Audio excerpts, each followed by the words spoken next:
Sit rep as follows.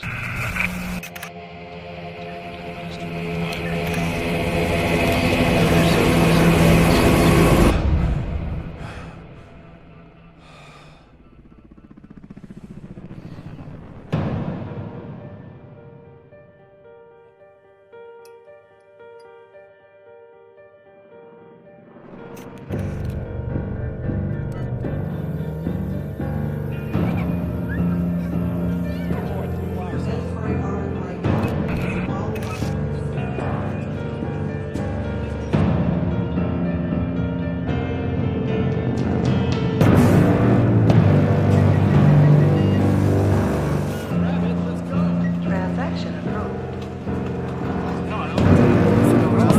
No, they're here already. Tommy, Since last night's declaration of martial law, the soldiers are moving into secure key areas in all major In response to UN presence in Minneapolis.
Last night I dreamt about how things were. Of every enemy of the state! And then I woke up here.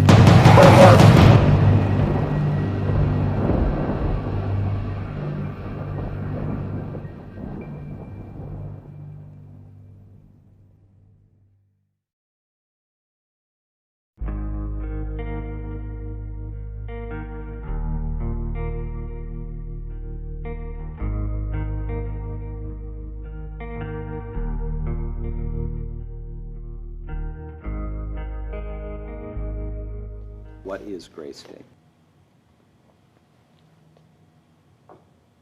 Of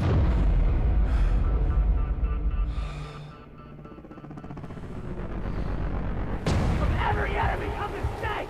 Gray State is less a movie than it is a warning.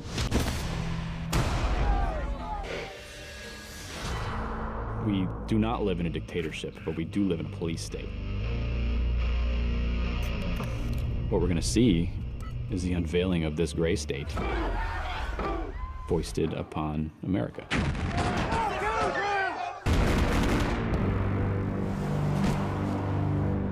Americans believe that they can't do anything. And day by day, they're becoming correct.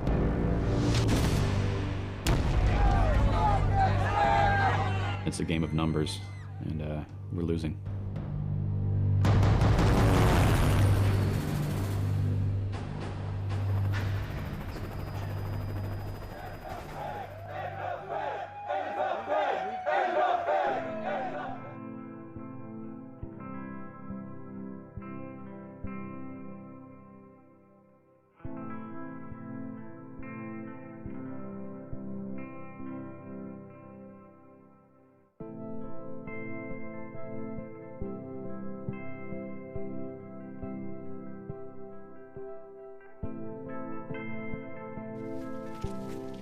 And there's something about it that just kind of gets on you and you just can't wash it off. Credibility means nothing to me. What I care about is truth. I don't think you're missing anything. The only thing you're missing is why.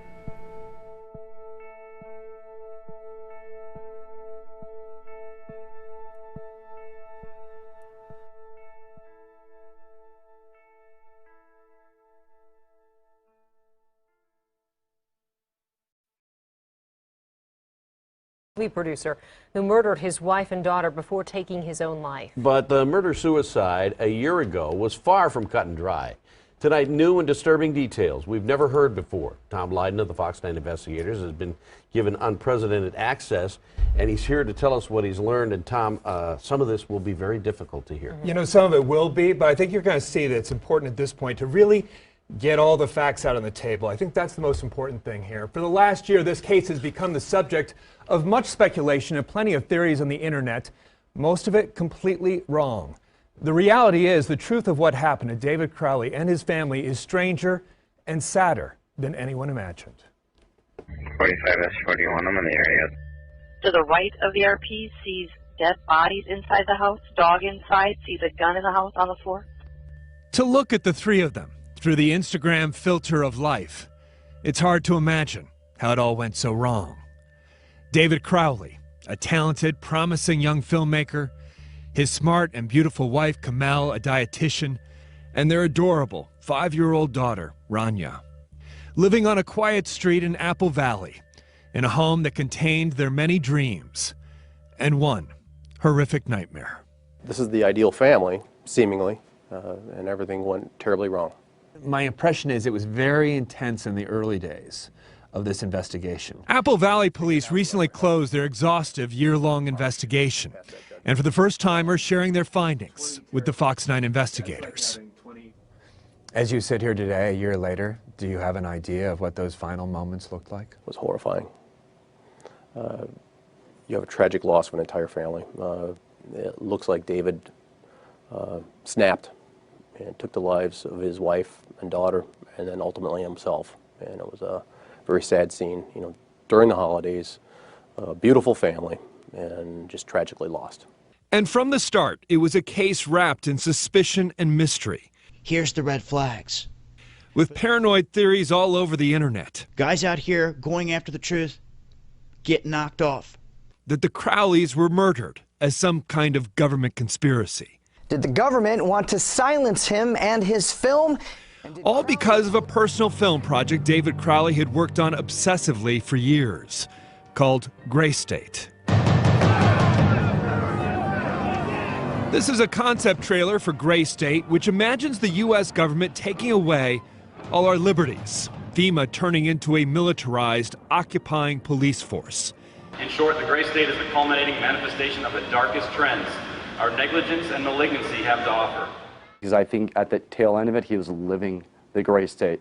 Danny Mason was a co-producer on Gray State. It almost embodied him, almost to the extent of where it would dictate a lot of his thoughts and his ideas and his, I guess, outlook in reality. Investigators spent months sifting through 20 terabytes of video David Crowley had kept on more than a dozen hard drives, looking for clues. How much of this do you think had to do with the film? I think a great deal. From all accounts, he was consumed with producing this film, and it was a dark topic. Here you're talking about conspiracy theories and potentially the fall of society, and if you're focusing on that day in and day out, and those are materials you're working with, and you're filming exclusively on that topic, that can take you to a very bad place. So you think he literally went down the rabbit hole of these conspiracy theories and just couldn't separate himself from it? I believe so. In the summer of 2014, Crowley traveled to Hollywood to meet with producers interested in Gray State. But by fall, the deal had fizzled, and the couple began withdrawing from friends and family. Kamel had told her family she was the sole breadwinner, that she was not physically or emotionally abused, but the financial struggles made her question the marriage. He just lost his way, financially lost his way, life, stress. When his friend Mason Hendricks stopped by to see him, it was like meeting someone he didn't know. David wouldn't even invite him in the home. He looked like he literally was sleeping, and breathing on his computer. Failure was not an option for him. By October, the family was essentially cut off from the world. David and Kamel stopped talking to their families, asking everyone to stay away, even changing their phone numbers. David's brother left their Christmas presents on the front step to avoid a confrontation. And there the gifts stayed for 3 weeks, until January 17th last year. Concerned neighbors discovered the 3 bodies looking in the front window. A sliding back door was found slightly ajar, apparently for the family dog. But there were no footprints in the snow, no sign of forced entry. Inside, detectives would find a scene of domestic horror and normalcy. Teasing little love notes the couple left for each other around the house, an innocent child's room. Much of the crime scene itself we will not show you. All 3 bodies were found in the living room next to each other. They were badly decomposed and scavenged by the family dog. Judging by the mail piling up and a paper in the home, the murder-suicide took place the day after Christmas. David shooting Kamel twice in the head, Rania once, before shooting himself. Between their bodies, a Quran with pages torn out, opened to a traditional forgiveness prayer. And there on the wall, above the bodies, scrawled in blood, the words, Allah Akbar, God is the greatest. Who wrote Allah Akbar on the wall? He did. In her blood? Yes. Why did he do that? We believe that was just kind of a parting shot. To who? Probably at her for having a Muslim past. David did not kill himself right away. He left a trail of footprints, tracking Kamel's blood through the house. In the living room, his bloody fingerprint is on a laptop, open to a text file with only a single sentence. I have loved you all with all of my heart. In the home office, on a notepad, more bloody fingerprints and the words, submit to Allah now. This is a person that was not thinking clearly, committed a horrible act by taking those lives. And his mind at that point was deranged. He just was not in a normal state. He wasn't thinking rationally. What do you make of him scrawling Allah Akbar? That, I believe, that's David being sarcastic. That's him possibly throwing a jab. A jab at Kamel's family? Possibly.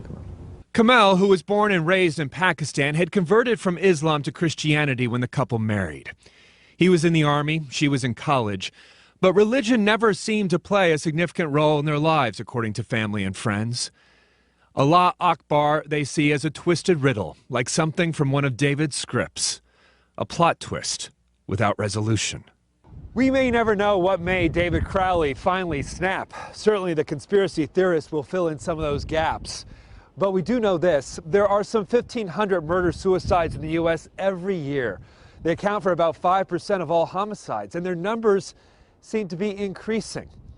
And the Crowley case certainly fit the pattern of domestic violence. Kamel was everything to David. And if there was no Kamel, there is no David. According to hundreds of pages of police reports, no one ever saw David physically abuse his family. But that's also true with about half of all domestic homicides. There's no prior abuse. Hendricks also believes his friend had undiagnosed post-traumatic stress from his tours in Iraq and Afghanistan. There was certainly easy access to guns in the home. David had 10 weapons, all purchased legally. And there was apparently substance abuse. He regularly smoked marijuana and was known to drink absinthe. But we have no idea what pushed him over the edge. Right, we don't know what the trigger was, what was the breaking point. But that is not the same as not knowing who pulled the trigger. He did it. I mean, there's no denying it. But the friends and family know the conspiracy theorists will find a way to deny just that. Apple Valley police also know that despite thousands of hours of forensic work, they'll be accused of a cover-up. If life can imitate art, so can death. David Crowley leaving behind a legacy of paranoia, revealing just how dark the gray state can be. This has nothing to do with Islam, but everything to do with a man that lost his way and ultimately killed his wife, his daughter, and then himself. As the Crowleys became increasingly isolated last year, their family made multiple attempts to reach out and help them emotionally and financially. Family members on both sides declined to talk on camera. Quite frankly, they're afraid they'll be harassed by some of these conspiracy theorists out there. But they want me to relay one painful lesson. If you see friends or family isolating themselves, maybe struggling with depression or mental illness, do not hesitate to reach out to them and to keep on trying. Don't stop. There are resources available, and we've placed some of those numbers at fox9.com.